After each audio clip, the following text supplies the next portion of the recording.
안녕하십니까. 오늘은 증권투자론 14주차 강의를 진행하겠습니다. 14주차 강의는 이제 기타의 기술적 분석이라고 되어 있는데요. 우리가 증권 투자를 위한 기법으로 이제 기본적 분석과 기술적 분석 이렇게 두 개로 나눠서 있죠. 그 중에 이제 기술적 분석에서 두 개로 나눈 거죠.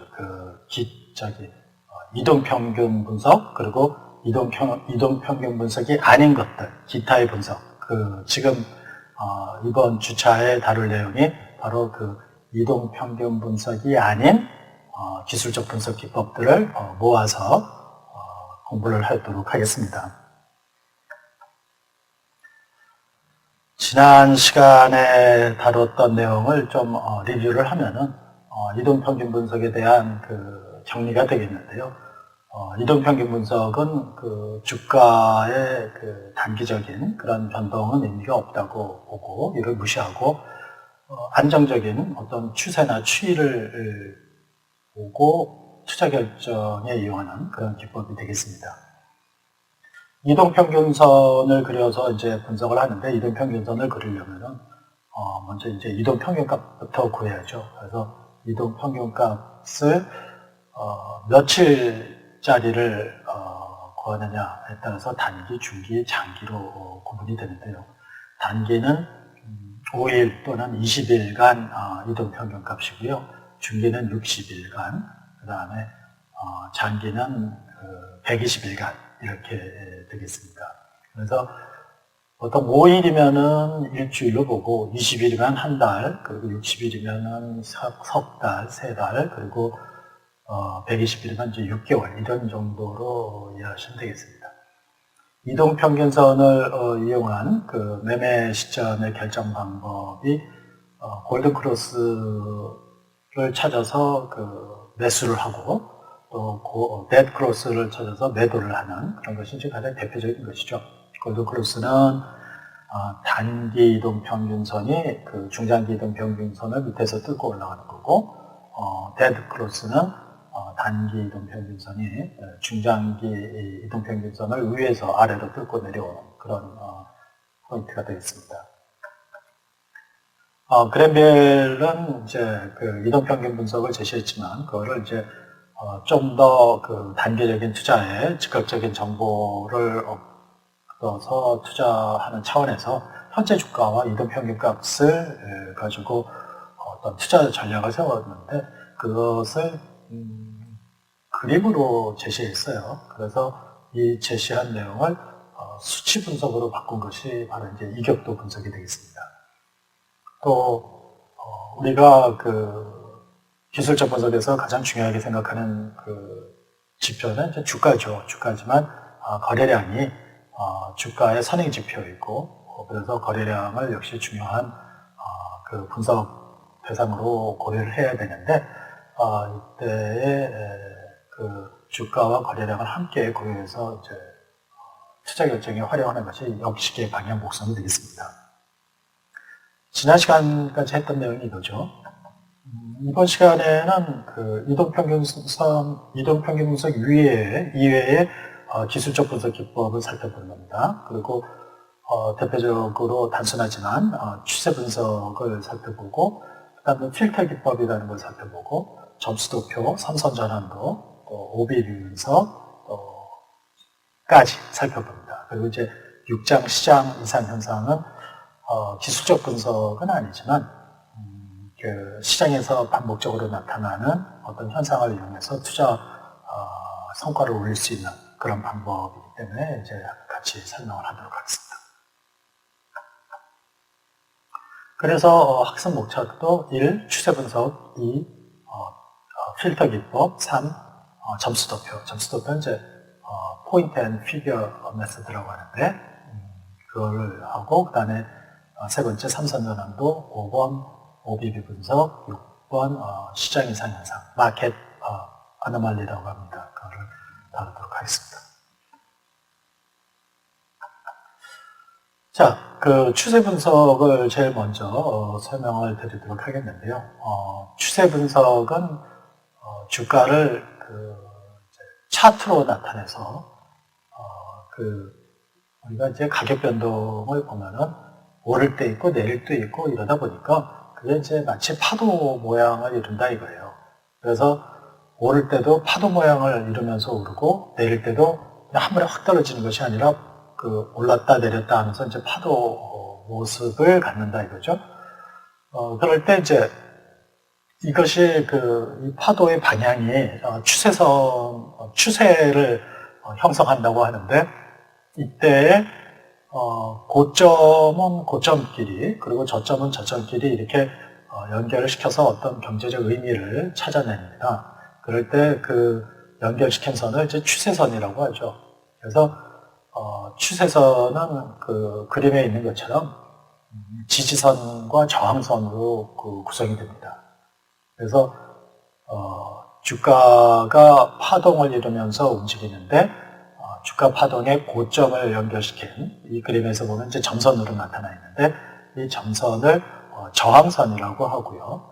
그 다음에 저점을 연결한 선, 여기서 이제 청색 실선으로 표시가 되어 있는데 이것을 지지선이라고 합니다. 지지선.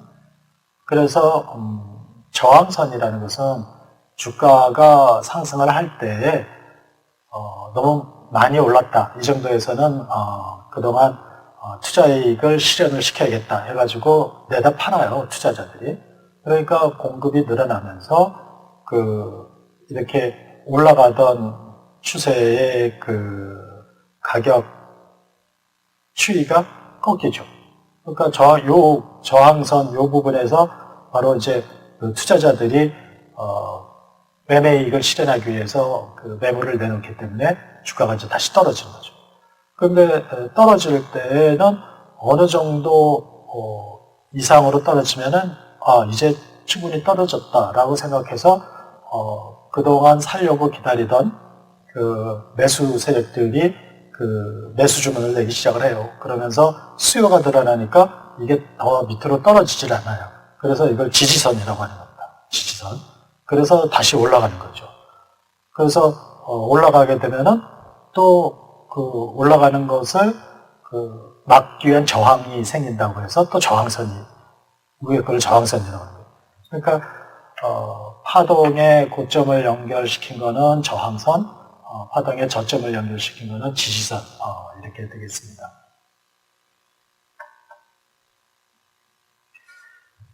지지선과 저항선이 이렇게 이제 발생하는 이유를 잠깐 설명했습니다만 여기서 조금 더 보충 설명을 하면은 지지선은 뭐라고 했습니까?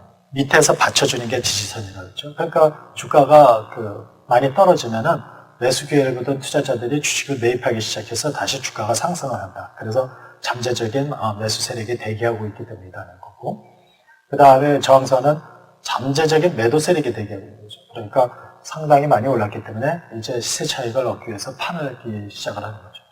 그러면은 이게 계속 오르락 내리락 하면서 어떻게 계속 그렇게 가냐? 그렇진 않아요.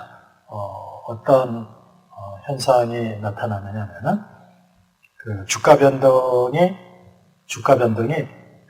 많은 거래량을 동반하면서 지지선이나 저항선을 뚫고 나갈 경우가 있습니다. 그럴 때는 이거는 새로운 추세가 형성될 가능성이 높다고 판단을 합니다. 그러니까 여기서 말하듯이 예를 들어서 주가가 저항선을 돌파하면서 저항선이 이렇게 그림으로 여기다 한번 그려보겠습니다. 그래서 저항선이 이렇게 해서 이렇게 된단 말이에요. 그럴 때 저항선이 일로 가면서 뚫었다 이게. 그러면서 뚫어 올라가는데 이 상태에서 이게 다시 내려올 거냐 아니면 계속 올라가는 거냐라고 판단을 해야 되는데 이때 만약에 많은 거래량이 수반이 된다면은 이거는 올라가는 거다 이거예요. 그러면서 이렇게 추세되어 있던 게 이제 이런 식으로 추세가 바뀐다라고 보는 거죠.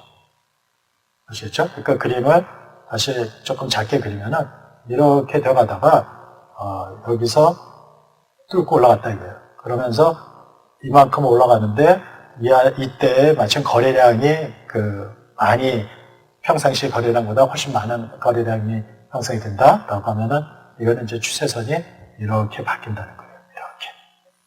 그래서 추세 변환을 바로 이런 지지선과 저항선에 뚫린 거, 그리고 동시에 거래량까지 같이 보면서 판단을 하는 거죠. 두 번째 소개할 기법은 이제 필터 기법입니다. 필터 기법은 주가가 일정 기간 동안에 최저점에서 일정한 비율만큼 상승을 하면 주식을 매입하고 최고점에서 일정한 비율만큼 하락하면은 매각하는 그런 투자 기법이 있습니다. 그러니까 그게 무슨 말이냐면은 우리가 주식을 사고 팔 때는 이렇게 이제 돼 있다고 해봐요. 그러면은 누구나 여기서 사서 여기서 팔고 싶죠. 가장 낮은 저점에서 사서 가장 높은 고점에서 팔고 싶어요. 근데 사람들이 대부분은 어떻게 되냐면은 이렇게 막 올라갈 때 바로 사지를 않고 망설이다가 이게 이제 계속 오르나 보다 해가지고 여기서 사요. 그리고 사서 주가가 떨어지기 시작을 하면은 또 바로 팔고 손절매를 해서 나와야 되는데 그러지를 못하고 원금이 될 때까지 자꾸 참는다고 하면서 계속 기다리다가 이제 더 이상 많이 떨어져서 더 이상 못 갖고 있겠다고 해서 여기서 팔고 그래요. 그러니까 그거 왜 그러냐? 그게 이제 고점과 저점을 알 수 없기 때문에 그런 거 아닙니까? 그러니까 너무 최저점에서 사고 최고점에서 팔려고 하지 말자. 그래서 최저점을 지나고 난 다음에 여기서 사고, 그리고 여기서 팔지 못하지만 최고점이 지나고 난 다음에 한 여기서 팔자라는 기법이 바로 필터 기법이에요. 그러니까 보통 이상적이게서는 바닥에서 사서 상투에서 판다 이러는데 그 욕심을 버리고 무릎에서 사서 어깨에서 판다 이러는 거예요. 그게 바로 이제 필터 기법이죠. 그래서 일정 기간 동안 어느 주식 주가 동향을 봤더니만 최저 가격으로 떨어졌다가 요 밑에서부터 최저 가격에서 5% 정도 상승을 하면 요때 사라 이거예요. 그리고 최고점에서 내려올서 이렇게 될 때 5%가 되면은 요때 팔아라. 그렇죠. 요때 사고 요때 팔아라. 이런 겁니다. 그래서 이 최고점에서 내려온 또는 최저점에서 올라간 요 포인트가 바로 매수 매도 포인트인데 그걸 5%로 보면은 5% 필터라고 하고요. 5% 필터라고 하고 이거를 10%로 할 수도 있어요. 10%로 하면은 최저점보다 10% 올랐을 때 사고 또 최고점보다 10% 내려왔을 때 팔아라. 그러면 이게 더 내려가는 거다. 이렇게 보는 거죠. 그러면은 그거는 이제 10% 필터라고 하죠. 그러니까 그 필터를 정해서 거기에 맞춰서 기계적으로 사고 팔자. 감정적으로 대들지 말고 그거를 기계적으로 이성적으로 매수 매도를 하자라고 하는 것이 바로 필터 기법입니다. 그래서 5% 필터 기법을 이용한다면은 예를 들어 2만 원짜리 주식이 됐다. 지금 3만 원, 4만 원 하더니 계속 쭉쭉쭉쭉 빠지더니 2만 원까지 내려왔다.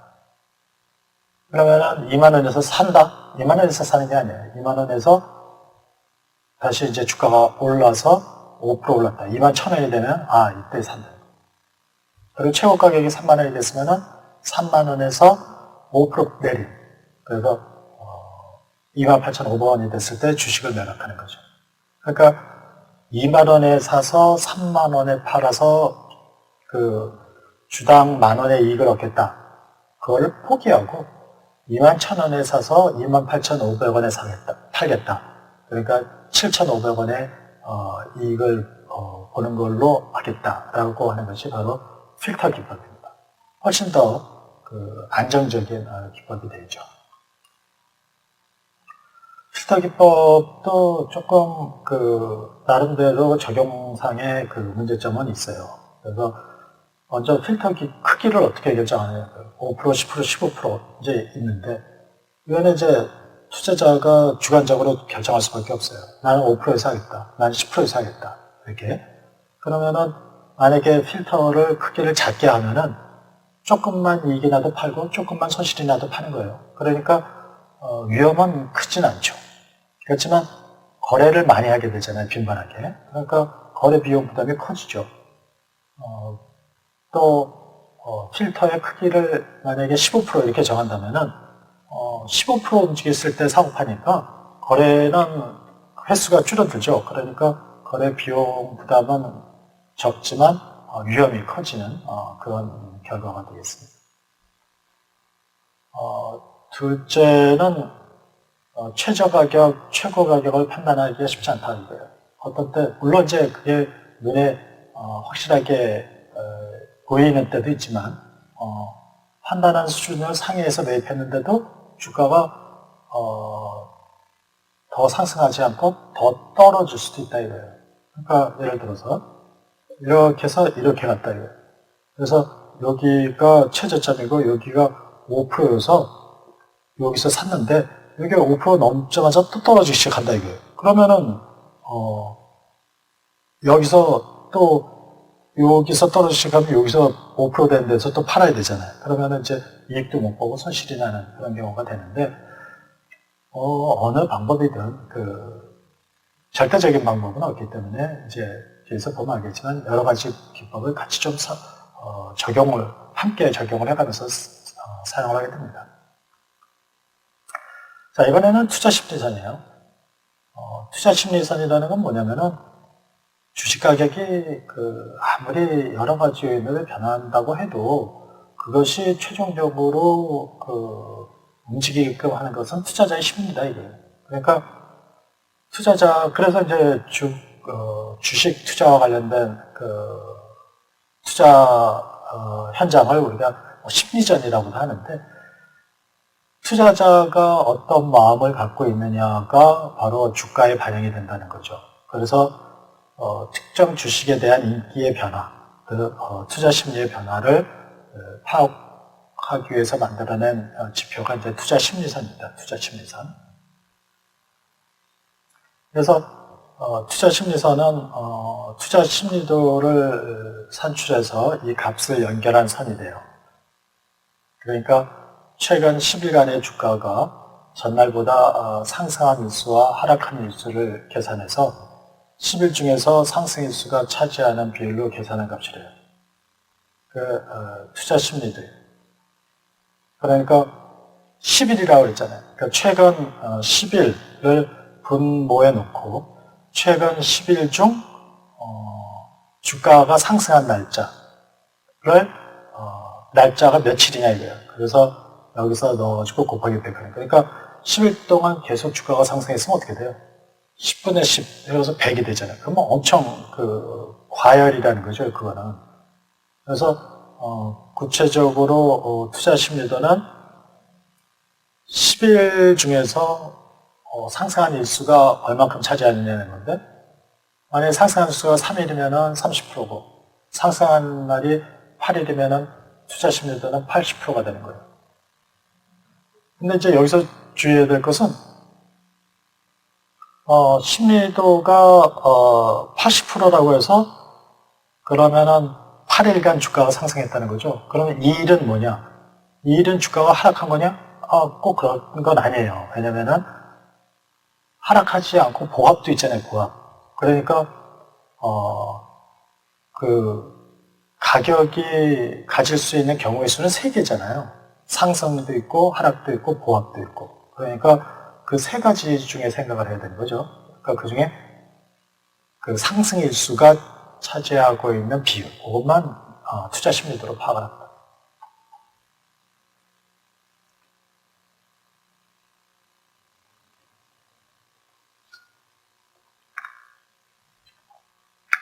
투자 심리도를 활용하는 방법을 설명을 하면은 투자 심리도가 70% 이상이면 이제 과열 상태라고 봐요. 그러니까 투자 심리도가 70%면은 오른 날, 상승한 날만 7일이라는 거예요. 최근에. 그러면은 3일은 하락한 거냐? 하락한 건 아니라고 그랬죠. 그 3일이 다 보합일 수도 있습니다. 그러니까 투자 심리도가 70%면 상당히 과열 상태죠. 그리고 30% 미만이면 침체라고 봅니다. 너무 많이 지금 인기가 너무 없다. 사람들이 거들떠보질 않는다 이거예요. 그러면서 30%와 70% 사이를 중립지대라고 합니다. 중립지대. 그래서 그 사람들은 대체로 투자 심리도가 너무 높으면은 이제 70%, 80% 되면 거기 너무 많이 올랐다 싶어가지고 막 투자 이익을 실현하기 위해서 판매를 하고요. 매도를 하고 30% 미만으로 내려나 이제 사도 되지 않냐 이래가지고 산단 말이에요. 그래서 30%와 70% 사이를 중립지대라고 하고 30% 미만이 되면은 매입하고 70% 이상이 되면은 매도하는 그런 투자 전략을 제시를 합니다. 투자 심리도를 이용해서는.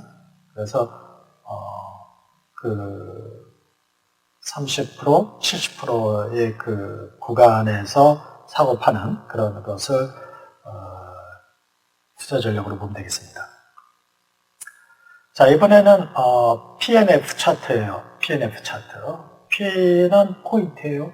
점수, 점. 그리고 피겨, 그러면 숫자.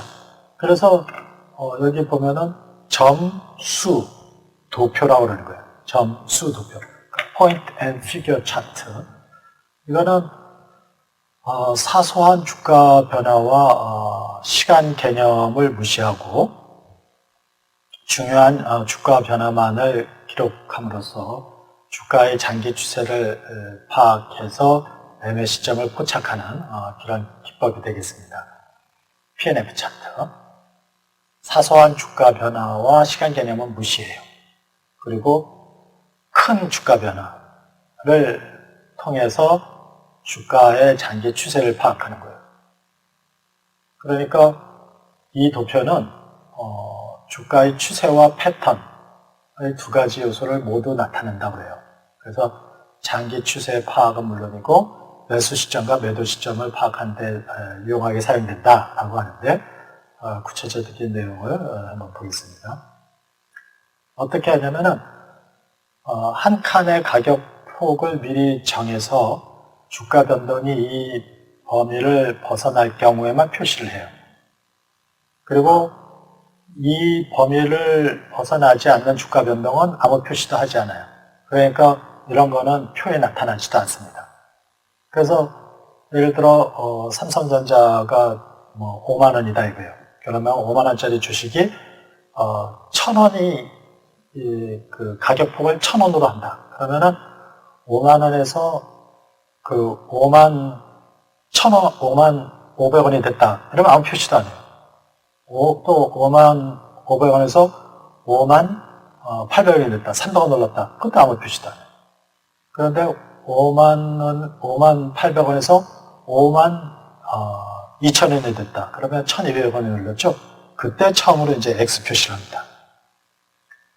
또 그 달 이후에 또 며칠 계속 올랐는데 1,000원까지는 안 오르고 200원 오르고 300원 떨어지고 또 보합이고 또 600원 오르고 이런 거 아무 표시도 안 합니다. 그러다가 1,200원 또 올랐다. 또는 급격히 1,500원이 올랐다. 그러면 거기다 또 표시를 해요. X를. 그렇게 오르면은 이렇게 표시하고. 그런데 1,000원 미만으로 떨어졌다? 예를 들어 500원 떨어졌다. 그럼 표시 안 합니다. 1,000원 이상으로 떨어졌다. 1,100원 떨어졌다. 그러면 이제 그때 가서 여기다가 표시를 해. 동그라미. 또 떨어지면 표시하고, 또 떨어지면 표시하고, 오르면 또 다시 표시하고, X 표시하고, 이런 식으로. 그래서 주가가 상승할 때는 X표, 하락할 때는 0표로 해가지고 이렇게 표시를 같은 열에다가 해요. 만약에 이게 방향이 바뀌었다. 그러면 이제 다른 열로 여기다 표시를 해요. 이렇게 표시하다 보면은 밀집구역이라는 게 나타나요. 그러니까 PNF 차트에서 X표나 0표가 4-5개씩 연결되는 추세가 여러 열에 걸쳐서 나타나는 구역. 그거를 밀집구역이라고 합니다. 이때가 그림을 먼저 얘기를 하고 합시다. 그림을 먼저 보고. 보세요. 여기 보면은, 여기 빨간 게 X 표시예요. 그래서 X 표시로 이렇게 나타나고, 그 옆에, 파란 게 동그라미 표시입니다. 이건 하락을 나타내는 거예요. 이건 상승, 하락, 이건 상승, 하락. 이런 식으로 나타나는 거죠. 그러니까 이쪽 X축은 아무것도 아니에요. 시간도 아니에요.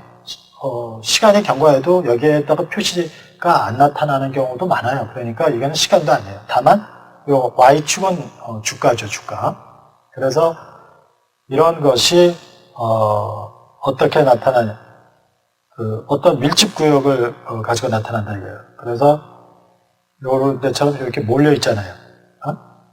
이렇게 몰려 있는데 요런 데도 몰려 있죠? 그렇게 몰려 있을 때는 이렇게 몰려 있다가 여기서 요 밀집 구역을 벗어나면은 이때 사라는 거예요. 그러니까 요 시점에서 사라는 거죠, 요 시점. 그리고 갖고 있다가 요 시점에서도 여기 내려올 때, 요 시점에서 팔아야 돼요. 또 여기서도 살 때, 여기서 사고, 또 팔 때는, 여기서 내려올 때, 여기서 파는 거죠. 그러니까,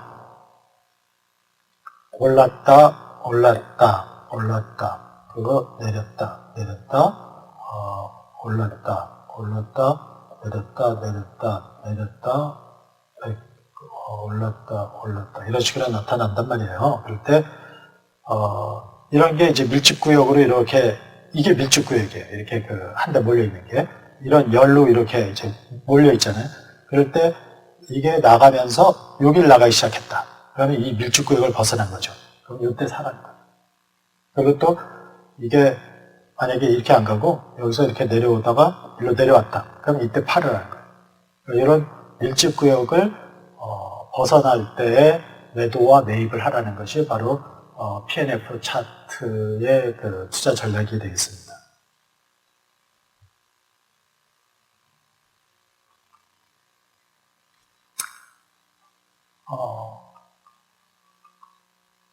그래서 P&F 차트는 밀집구역을 찾아내고 주가가 밀집구역을 최고점보다 더 상승하면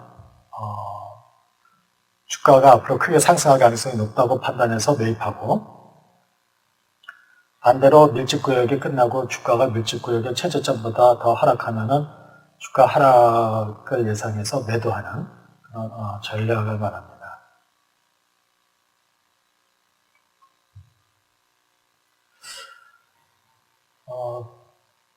P&F 차트의 그림 아까 설명을 했고요. 이쪽 축이, X축이 다 이제 주가죠. 5만원, 8만 5천, 12만원 이런 식으로 나왔죠. 그 다음에 좀 비슷한 걸로 또 삼선 전환도라는 게 있어요. 삼선 전환도.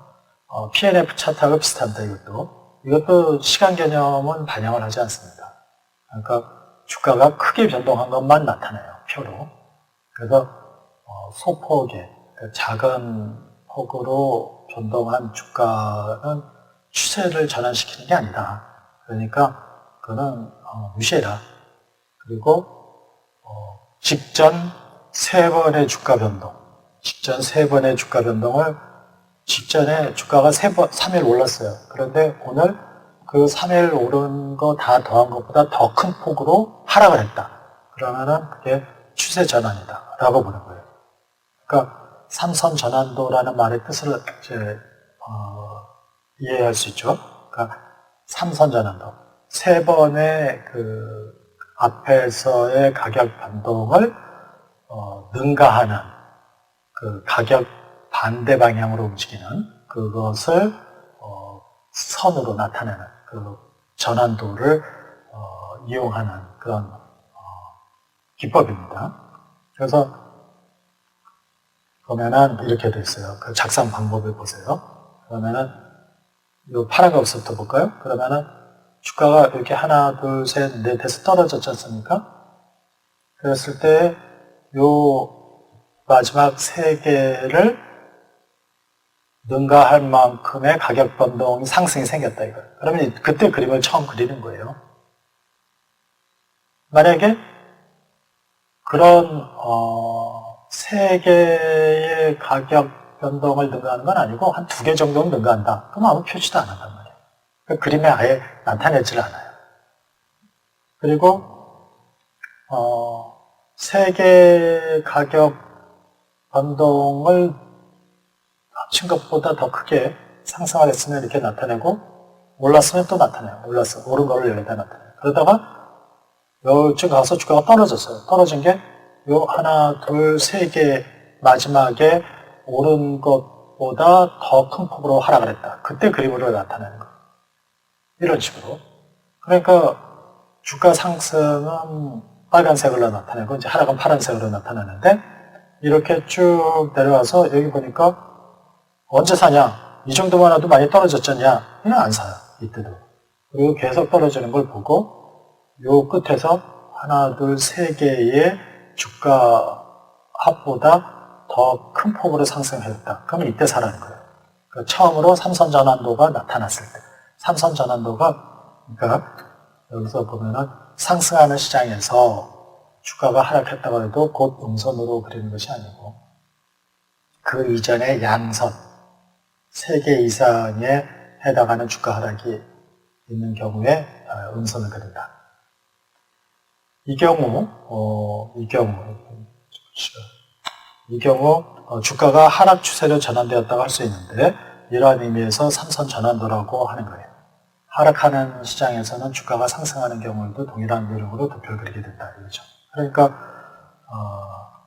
언제 그러면은 사고 팔아야 되느냐 이런 것을 여기다 나타내는데 매입은 상승선이 계속되다가 하락선이 나타나면은 이제부터 하락 국면이 시작된 거다라고 이때는 거꾸로 됐네요. 여기가 매도, 여기가 매도입니다. 여기 매도, 여기 매입, 여기 매입이에요. 그러니까 상승선이 계속되다가 하락선이 나타나면은 이제 하락 국면이 시작되는 거다. 그러니까 추세가 바뀐 거다. 우리가 항상 지금 이 기술적 분석에서 우리가 생각하고 추구하고 찾아내려고 하는 것이 뭐냐면은 추세가 어떻게 된 거냐 이게 중요한 거예요. 그러니까 그날 하루 주가가 올랐냐 내렸냐가 중요한 게 아니고 그러니까 상승선이 계속되다가 하락선이 나타나면은 그 앞에 3번 상승한 것보다 더 큰 폭으로 하락했다는 뜻이 되는 거잖아요. 그때는 추세가 전환됐다라고 보는 겁니다. 그래서 이제부터 하락 국면이 시작됩니다. 또 반대로 하락선이 계속되다가 상승선이 나타날 때 이때는 상승 국면이 시작되는 거예요. 그러니까 이때는 매입을 해야죠. 그런데 삼선 전환도 이렇게 말은 하기가 쉬운데 이제 그거를 차트로 그려서 실제 하다 보면은 단기간에 주가 변동이 계속 반복되다 보면은 이게 추세의 전환으로 보기가 어려운 그런 상황이 나타나는데 그래서 삼선 전환도는 필터 기법하고 같이 쓰는 경우가 많습니다. 삼선 전환도는.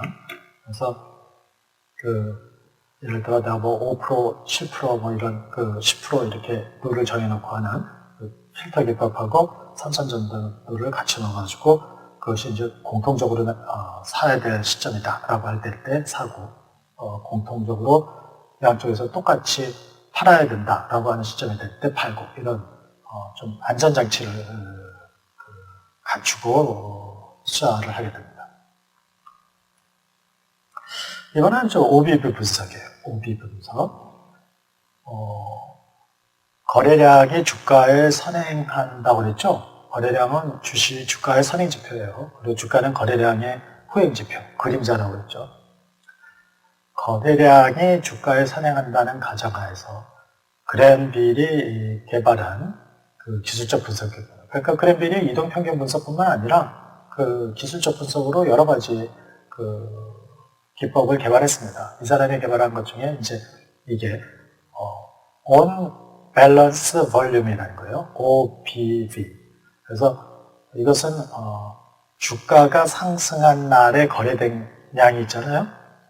그 거래량에서 하락한 거래량을 차감한 값을 말합니다. 그게 무슨 말이냐? 그러니까 주가가 오늘 상승을 했어요.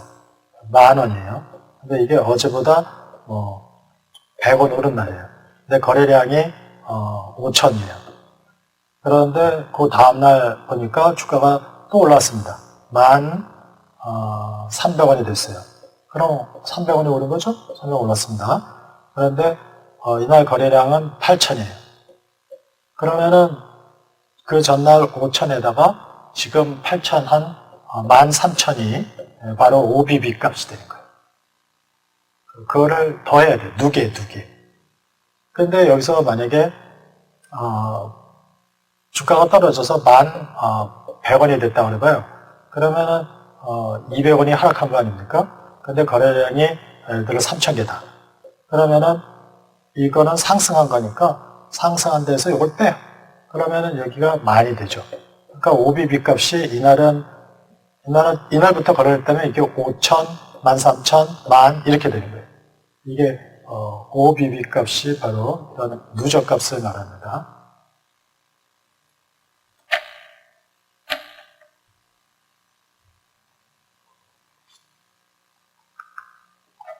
오자가 빠졌네요. OBB 값의 변화를 시간 경과에 따라서 연결시키면은 이렇게 이제 하나의 선으로 나타나는데 그거를 바로 OBB 선이라고 한다 이거예요. 그랬을 때 이거를 그 투자 기법에 활용하는 방법은 OBB 선이 앞선 기간의 최고점을 넘어서 올라가면은 주가의 상승 신호니까 매입해라. 그러니까 이 부분이 그래요. 이 부분이. 여기가 OBB 값이 요 앞선 최고점이 여기잖아요. 그러니까 요거보다 높아지기 시작하니까 이때 사라는 거예요. 이렇게 가고 그 다음에 OBB 선이 앞선 기간의 바닥보다 낮게 내려오면 여기서 봅시다. 이렇게 가다 보면은 여기서 여기가 앞에 저점 아니에요. 그러니까 요거보다 안 내려왔잖아요. 그러니까 팔지 말란 말이에요. 그리고 이렇게 해서 이렇게 내려왔는데 여기에 이제 최저점이 되죠. 직전 그 저점이 되잖아요. 그러니까 요거보다 여기 내려오고 있으니까 이때 하락 신호로 보고 매도를 해라. 이런 그 방법으로 그 주식을 사고 팔라고 그 투자 전략을 제시한 사람이 이제 바로 그랜빌이에요. OBB 전략이 되겠습니다.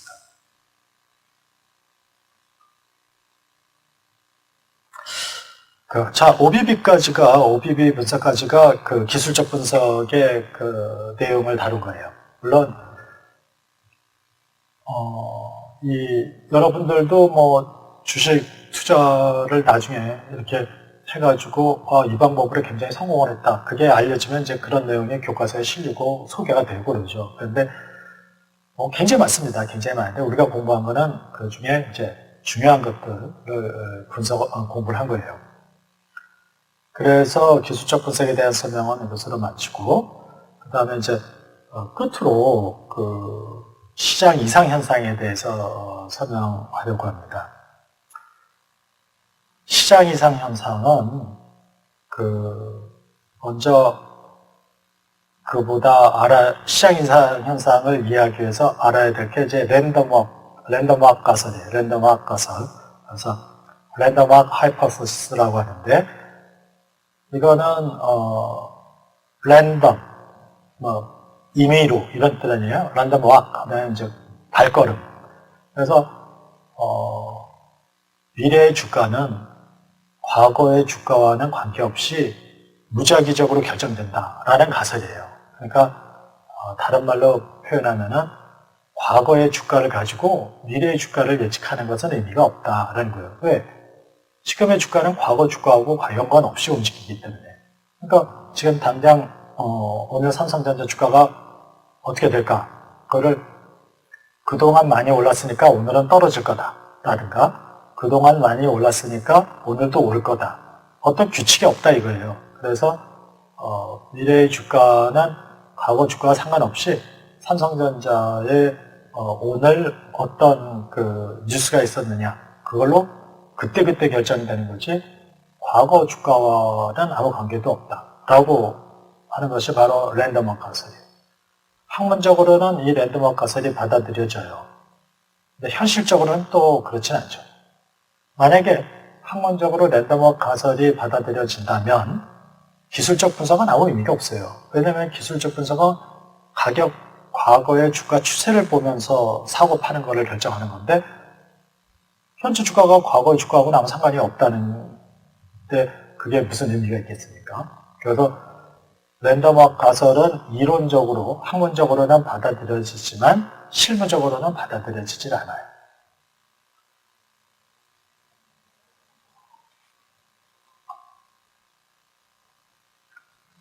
그런데도 증권시장에서는 이상하게도 그 특정 사건이나 특정 성격의 주식들이 비정상적으로 가격이 높거나 수익률이 높거나 낮은 그런 현상이 반복해서 나타나지 자꾸.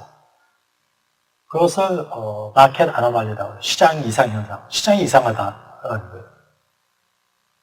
그래서 대표적인 것이 어떤 것이 있는가를 보면은 이렇게 있습니다. 사이즈 이펙트라고 해요. 첫 번째. 그래서 펀 사이즈 이펙트. 그러니까 기업의 규모가 큰 주식 종목보다는 규모가 작은 주식 종목에서 더 수익률이 높다라는 거예요. 그래요? 그러면은 여러분들이 주식을 살 때 앞으로 뭘 사겠어요? 규모가 작은 주식을 사겠죠. 그러면 규모가 작은 주식을 사려고 하면은 규모가 작은 주식에 대해서 수요가 몰리니까 주가가 높아지겠죠? 내가 살려는 취득 가격이 높아져요. 그럼 취득 가격이 높아지면 수익률이 어떻게 됩니까? 떨어지죠. 그래서 결국은 기업 규모가 큰 거나 기업 규모가 작은 거나 수익률이 차이가 없어야 돼요. 그런데도 그 다음에도 또 기업 규모가 작은 종목의 경우는 수익률이 자꾸 나타난다는 거예요. 이상하죠? 그래도 시장 이상 현상이라고 해요. 왜냐면은 이런 것이 반복된다면 사람들은 규모가 작은 주식을 자꾸 사려고 하기 때문에 규모가 작은 주식의 주가가 오르고 결국 규모가 작은 주식의 수익률이 떨어진다. 그래서 규모가 큰 주식과 결국은 같아져야 되는데도 또 이런 현상이 또 나타나고 이런다. 그것이 사이즈 이펙트라고 하고요. 그걸 이제 사이즈 이펙트라고 합니다. 사이즈. 두 번째는 저포주 효과라고 해요. 로우 퍼 이펙트, 퍼 이펙트라고 하는데, 그거는 이거는 좀 잘못 설명됐네요. 이거는 점수 높일 게 아니고요. 이거는 PER, 우리 지표 알죠? PER이 낮은 종목의 수익률이 PER이 높은 종목의 수익률보다 항상 더 높다는 거예요. 그게 바로 저포주 효과입니다. 그러면은 퍼가 낮은 종목에 사람들이 몰릴 거 아니에요. 그러면 퍼가 낮은 종목의 주가가 어떻게 되겠어요? 높아지죠. 그러니까 주가가 높아진 다음에 주식을 사면은 그 퍼의 수익률은 낮아질 수밖에 없죠. 그 종목의 수익률은. 그러니까 결국은 같아져야 되는데 또 이런 현상이 나타난다. 그게 저퍼주 효과예요. 주말 효과라는 것도 있어요. 일주일을 단위로 볼 때 월요일날의 수익률보다 금요일날 수익률이 더 높다고 나타나요. 높다고 보고가 되고 있어요. 그러면 사람들이 어떻게 했어요? 그러면 금요일날 아침에 바로 주식을 사야 되잖아요. 그리고 금요일날 저녁 때 팔아야죠. 그런데도 그렇게 되면은 금요일날 아침에 주가가 높아지니까 결국 금요일날 수익률이 낮아진단 말이에요. 그런데도 금요일날 수익률이 지속적으로 주말 효과로 나타난다 이거예요. 그것도 이상하다. 그래서 그것도 시장 이상 현상으로 봅니다. 1월 효과는 월 단위 수익률을 기준으로 보면은 1월 초에 사서 1월 말에 팔 때의 수익률이 다른 달에서보다 월등하게 높게 수익률이 나타나요. 그걸 January 이펙트라고 해요. January 이펙트. 요거는 위켄드 이펙트, 요건 January 이펙트라고 해요. 이런 것들이 바로 시장 이상 현상이 되겠습니다.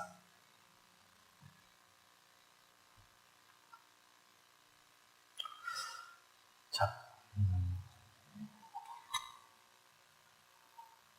지금까지 한 내용을 좀 정리를 해보겠습니다. 일단 추세선은 지지선과 저항선으로 구성되는데 만약에 많은 거래량과 함께 추세선에서 이탈하면 그건 추세의 전환으로 본다 하는 거예요. 그 다음에 필터 기법은 무릎에서 사서 어깨에서 파는 것으로 수익은 조금 양보를 하고 안정성을 취하는 그런 전략입니다. 세 번째, 투자 심리를 그 가격에서 측정한 값이 투자 심리던데 30% 이하에서 매입하고 70% 이상에서 매도한다. 점수도표와 삼선전환도는 모두 시간 개념을 무시하고 주가 변동만으로 추세 전환을 포착해서 매매하는 기법이다. 시간 개념이 없어요, 이거는. 그리고 OBB 분석은 우리가 거래량과 주가를 함께 이용하는 분석 기법이 몇 개 있었죠. 뭐가 있었나요? 이동평균 분석에서는 역시계 방향 곡선이 그랬죠.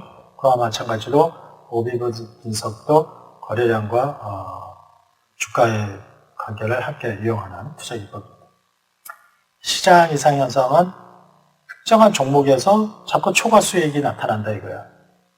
그래서 규모가 작은 주식이라든가 파워가 낮은 종목이라든가 또 특정한 시기, 주말에 샀을 때 수익이 다른 때보다 더 높게 나타나고 1월에 샀을 때 수익률이 다른 달에 샀을 때보다 더 수익률이 높게 나타나고 이런 이상적인 현상을 바로 마켓 아노말리라고 합니다. 자, 여기까지 해서 그 14주 차의 본문 강의를 마치도록 하겠습니다.